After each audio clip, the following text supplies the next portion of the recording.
Men shunday rivoyatlarda kelar ekanki, rivoyat birodarlar ibratlansak bo'ladi. Bu oyat yoki hadis emas, lekin chiroyli bir ibratlanadigan so'zlar. Odam alayhissalom vafot qilishidan oldin bolalarini to'plab ularga vasiyat qilar ekan. Ya'ni birodarlar diqqat qilaylik. Hammamiz otamiz bo'lgan Odam alayhissalom bizga nasihat qilyapti. Ya'ni ota o'tyapti, bolalar chaqasiga hayotda to'plagan eng yaxshi bir tajribalarni gapirib ketadi. Shunday emasmi?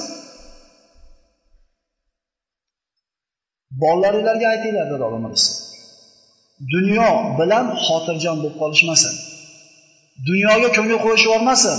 Chunki men ham jannatga ko'ngil qo'yib, xotirjam bo'lib qoldim, chiqib ketishim mumkinligini esdan chiqarib qo'ydim, jannatdan chiqib ketib qoldim. Dunyoga keldinglar deb Odam alayhissalom, chiqib ketasizlar deb. Shuni esdan chiqarmanglar. Agar bir odamga bir oydan keyin siz o'lasiz, sizni jigaringiz tugab desa, nima ish qiladi bu odam? Hech qorasuga borib savdo qiladimi? Hech narsa qilmaydi. Yotib olib ibodat qiladi. Birinchi nasihat, dunyodan chiqib ketishinglarni esdan chiqarmanglar. Har qaysi lahzada chiqib ketishingiz mumkin. Ikkinchi nasihati. Farzandlaringizga aytinglar, ayollarini havoyi nafsiga ergashmasin. Agar men ham ayolimni havoyi nafsiga ergashmaganimda, menga malomat yetmasin. Biz erkak kishi sifatida juda ko'p ishni sodda, oddiy bo'lib ketishini xohlaymiz. Bitta nonushta berasiz, bitta osh beradi, shu bilan nima? Bo'ldi biz uchun. Endi undan keyingi mashmashalari nima? Oyatda buyurilganmi keyingi mashmashalarini? Hadisda buyurilganmi? Sahobalar yoki tobiinlar qilganmi? Abdurrahmon ibn Avf roziyallohu anhu uylanibdi-yu, payg'ambarimiz aytmoqda to'yga. O'tib ketaveribdi to'yga. Bo'lmaydi aytmasa. Ko'rishganda Abdurrahmondan atir hidi keldi. Abdurrahmon dedi Rasululloh, uylan. Rasululloh aytmoqda. Eshitmay biz aytmabdi bizni. Nima deb aytmasa? Avling vara bishatim dedi. Bitta qo'ysin dedi, e'lon qilib qo'ying, ziyofat berib qo'ying dedi. Bitta qo'y ekan. Agar bizga qolsa. Unda orzu havas kim qiladi? Mana shu orzu havasni deb turib 30 ga kirib ketyapti bolalar. 25 ga kirib ketyapti qizlar. Sepini qilib bera olmaganligi uchun. Kim javob beradi bunga? Ana shu orzu havasni o'ylab topganlar javob beradi. Ana shu orzu havasni o'ylab topganlarga itoat qilayotgan erkaklar javob beradi. Qarzni uzishga, o'likni olib borib qo'yishlikka, qiz bolani joy chiqsa berishlikka shoshilinglar demaganmi payg'ambarimiz? Qolgan ishda shoshilmasanglar ham. Yo biz tayyor emasmiz hali. Uylarimizni remont qilganimiz yo'q hali. Xotininglarda havoyi nafsiga ergashmanglar deydi. Ar-rijalu qawwamun 'ala an-nisa degan Alloh taolo. Erkaklar ayollar ustida nima? Rahbar degan. Xo'sh, ho'kiz deymiz biz. Hozir ho'kiz aravaga chiqib oldi. Aravada o'tirgan tushib so'dira yuribdi akalar. Otalarimiz haqiqatan ho'kiz bo'lgan, ayollar aravada o'tirgan, yozda salqingani o'ralgan, qishda issiqini o'ralgan chodirdan tushmasdi ayollarimiz. Uyda o'tirar edi, mukarrama bo'lib o'tirardi, muhtarama bo'lib o'tirardi. Erkak yozda changini, qishda loyin tepalab so'dirab kelar edi. Topganiga rozi bo'lib o'tirardi ayol. Zamonlar keldi, ayol bilan erkakning huquqini tenglaymiz deydi, tenglashdi o'zlaricha. Ayolning huquqi aravada o'tirish edi. Bolalarni tarbiya qilish edi. Tushirib qo'ydi. Ikkovi teng tortadigan bo'ldi. Xo'p, kolxoz bo'ldi. Zamonlar keldi, erkak kishi ko'chaga chiqishi qiyin bo'lib qoldi. Endi aravaga erkak kishi chiqib oldi, xotin so'dara yuribdi. Endi bizda hayot aziz bo'lsinmi? Xotininglarni havoyi nafsiga ergashmanglar deyapti. Agar men ergashmaganimda, bu degani umumiy gapni ikki pulga olmaylar degani emas, to'g'ri tushuninglar. Bu safar aytganda o'sha qilib tushunibdi. Xotinni umuman maslahat qilib olmaydi deb birov shuna deb so'radi. Unaqa emas. Chippanada qo'yib, gilonda maslahat qiladigan ishlari bor ayol bilan. Lekin shunday ishlar borki, havoyi nafsiga ergashib bo'lmaydi. Xotin bilan maslahat qil.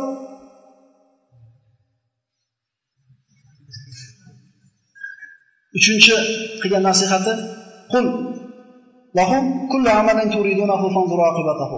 Nima ish qilmoqchi bo'lsanglar, oqibatini o'ylanglar deydi. Bir ishni qilmay turib oqibatini o'ylanglar. Ya ayyuhallazina amanu in ja'akum fasiqun binaba'in fatabayyanu an tusibu qawman bi jahalatin fatusbihu ala ma fa'altum nadimin. Ey iymon keltirganlar dedi Alloh taolo.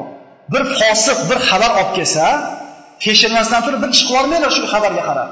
bilmasdan bir qavmga ozor yetkazib, nadomat bo'lmanglar deydi. Bir ishni qilmay turib o'ylaylar oxirini deydi. Agar men ham shu mevani yemasdan turib, yesam, nima bo'lishini o'ylaganimda yemasmidim deydi. O'ylamay qilib qo'ydim, chiqib ketib qoldim jannatdan.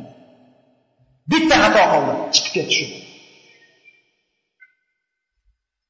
4-nasihati, bir ish qilmoqchi bo'lsanglar, qalbingizga quloq solinglar. Mo'min odamning qalbi hali bir datchikka o'xshab qolar ekan. Hamma qilyapti-yu, hamma ustoz deyapti, qilaver deyapti, lekin ko'ngil chopmayapti shuni. Qilmay qo'yavering. Chunki mevani shu og'zimga olib kelgan paytimda qalbim o'lgan, bir istirobga ekanligini yeyveraverganman. Orzu, havas bilan, hirs bilan, bizga abadiy pul bo'lar ekan, abadiy hayot bo'lar ekan. Jannat nima kerak bor birodarlar? Va 5-nasihati, istashiru fil umur. Bir ish qilishdan burun shu ishda aql yetadigan kishilar bilan maslahat qilinglar, qilmay turib. Agar men shu mevani yeyishdan burun farishtalarga maslahat solganimda, farishtalar yengbermi bu mevani? Odam alayhisalom hirs, orzu, havas degan narsaga aldanib qoldi shayton tomonidan va jannatdan chiqib ketdi. 5-nasihat. Birinchisi nima edi? Dunyo bilan xotirjam bo'lib qolmanglar, balki chiqib ketasizlar dunyodan. Ikkinchisi, ayollaringizning havoi nafsiga ergashmanglar. Uchinchisi, bir ish qilmoqchi bo'lsanglar, oqibatini o'ylanglar. To'rtinchisi, qalbingizga quloq solinglar. Beshinchisi, maslahat qilinglar. Biz qilib bo'lib turib, "Qoraka, ushtalaqa yo'l borman." U ushtala qo'yishdan burun nomard kelib maslahat so'ramadi. Qanaqa tarbiya qilsam bo'ladi? Men ishtonsizda oluvdim. O'zim shu ishtonsizga loyiq edim. O'zim ham ishtonsizdim. Endi namoz o'qib keldim. Ro'mol o'rasam o'ramayapti. Ishton kelsam nima qilay demaymizda, ushtala qo'yib olib turib, keyin maslahat beramiz. Nima qilsa bo'ladi? Yo'ldan barakat.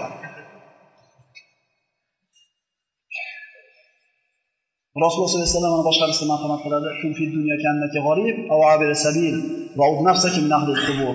Dunyoda g'arib, xuddi yo'lovchi singari yashaydi. Musofirda yashaydi. Ko'payib ketdi.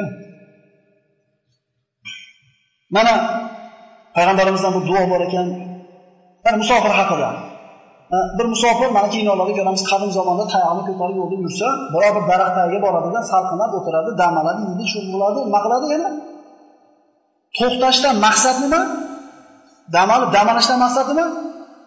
Ketish. Endi bir odam daraxt tagiga o'tirsa, daraxtlarni tutab, atroflarini chopib, toshlab berib, hali yerda parvarish qilib qolsa. Ha, taqsir. Mana shu yerda qolmoqchimisiz? Desangiz, "Yo'q, ketaman" deydi. "Nima ovora qilyapsiz?" Endi qilyapman-da. Birodarlar, biz daraxtdagi odamlarmiz. Ketishimizni esdan chiqarmaylik. Jaha obod qilishdan ovora qolmaylik. Esdan chiqarib qo'ymaylik, dunyodan chiqib ketishimiz. Payg'ambar sollallohu alayhi vasallam aytadilar: "Allohumma man ahabbani farzuqhu al-afafa wal kafafa va man abghadani fa'kthir malahu wa waladahu." Subhanalloh. Parvardigoro dedi Rasululloh sollallohu alayhi vasallam. Kim meni yaxshi ko'rsa deydi. Ya'ni meni yo'limga ergashsa, meni sunnatim ushlasa, unga deyapti, ikkita narsani ber. Qani otaxonga duo qilib qo'ying deganda, sirasi duoyimiz dunyo matosidan nariga o'tmaydi. Tayindan shamol o'tsin, topganing qo'llarga buyursin. Allohu akbar. Kam bo'lma qilib oqsoqollarki, oxiratini bersin, iymonini bersin, iymon bilan yashashni nasib qilsin, ketayotganingda la ilaha illalloh bilan kechish nasib qilganlar kam. Shu to'yga buyursin, bizlar o'tirayotgan to'g'risida tayindan shamol o'tsin. Yuraver ko'chada. Payg'ambarimiz bu narsani aytmagan ekan. Meni yo'limni tutgan kishi ikkita narsani ber. Iffatni ber.